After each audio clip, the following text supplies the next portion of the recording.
कांग्रेस के नेता राहुल गांधी के खिलाफ जिन्होंने पुणे के सेशन कोर्ट में डिफेमेशन केस फाइल किया है वो सत्य की सावरकर हमारे साथ है। सावर जी को लेकर अपने पुणे सेशन कोर्ट में राहुल गांधी जी के खिलाफ डिफेमेशन केस फाइल कर दिया है। आपका क्या कहना है, राहुल गांधी जी से क्या शिकायत?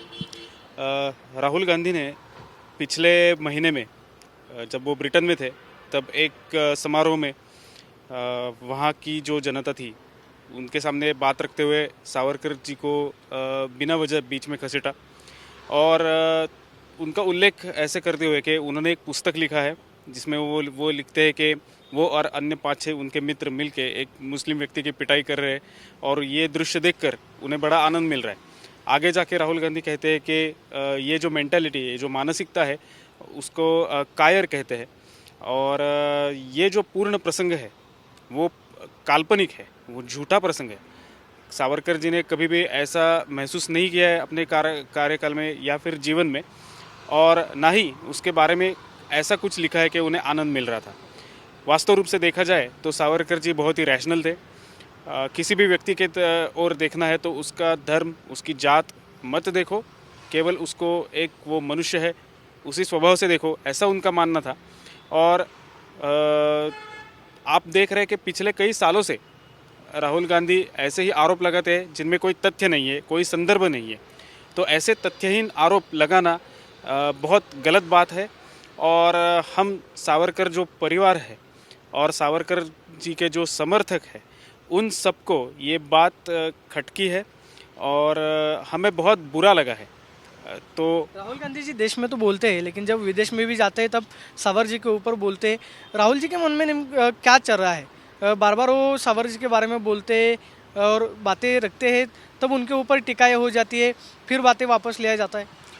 देखिए, एक तो पहला है कि पॉलिटिकल माइलेज गेन करना, वो देश में बात करते हैं, विदेश में बात करते हैं, तब क्या होता है कि वो केवल सावरकर जी के ऊपर ही बोलते हैं किंतु इससे देश की प्रतिमा का हनन होता है। ठीक है, लोग ऐसे सोचते हैं कि ये कैसा देश है जिसने ऐसे व्यक्ति को सम्मानित किया जो कि झूठा है, वो पूर्ण प्रसंग ही झूठा है। तो लोगों के, बाहर के लोगों के मन में भारत की छवि, भारत की प्रतिमा ये मलिन हो जाती है। तो ऐसा नहीं करना चाहिए ऐसे मुझे लगता है, क्योंकि ऐसा झूठ फैलाकर किसको क्या मिलता है। तो हमने ये तय किया कि अब बहुत हो गया, सावरकर जी के वंशज के नाते हम न्यायालय में गए हैं। राहुल गांधी जी ने मोदी समुदाय को लेकर जो कहा था उसके लिए उनको सूरत कोर्ट में जाना पड़ा। आपने तो पुणे कोर्ट में उनके खिलाफ अभी डिफेमेशन केस फाइल कर दिया है, उनको भी पुणे कोर्ट में आना पड़ेगा? जी, अभी तो प्राइमरी स्टेज में है केस।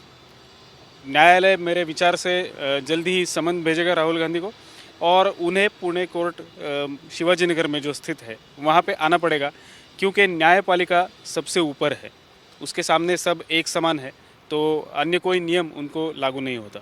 राहुल गांधी जी बार बार कहते हैं कि मैं माफ़ी में नहीं मांगूंगा, मैं गांधी हूँ, मैं सावरकर नहीं हूँ। उनकी बातें कैसे लगती है? बार बार वो सावर जी का उल्लेख करते हुए बोलते हैं कि मैं माफ़ी नहीं मांगूंगा।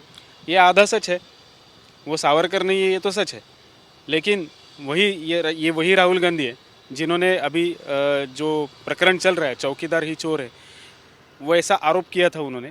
तो उस विषय में उन्होंने अनकंडीशनल एपोलॉजी मांगी है न्यायालय की।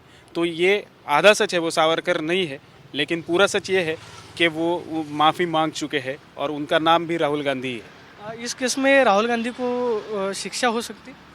जी, अंडर सेक्शन 499 और 500 के तहत उन्हें पनिशमेंट हो सकती है। अगली सुनवाई कब होने वाली है? अगली सुनवाई का दिनांक निश्चित नहीं हुआ। 15 अप्रैल को हमें केस नंबर मिलेगा, फिर समन भेजा जाएगा, वो न्यायालय के कक्षा में है। राहुल गांधी जी को इसका उत्तर देना पड़ेगा? बिल्कुल देना पड़ेगा, उनको सिद्ध करना पड़ेगा कि सावरकर जी ने ऐसा कोई पुस्तक लिखा है जिसमें ऐसा वो उल्लेख है। आप देख सकते हैं राहुल गांधी जी को पुणे कोर्ट की तरफ से समन्स भेजा जाएगा और उनको पुणे में आना पड़ेगा। इसे प्रतिक्रिया सत्य की सावरकर जी ने दिया है। कैमरा पर्सन तुषार ननावरे के साथ मैं प्रदीप कापसे, TV9 भारतवर्ष, पुणे।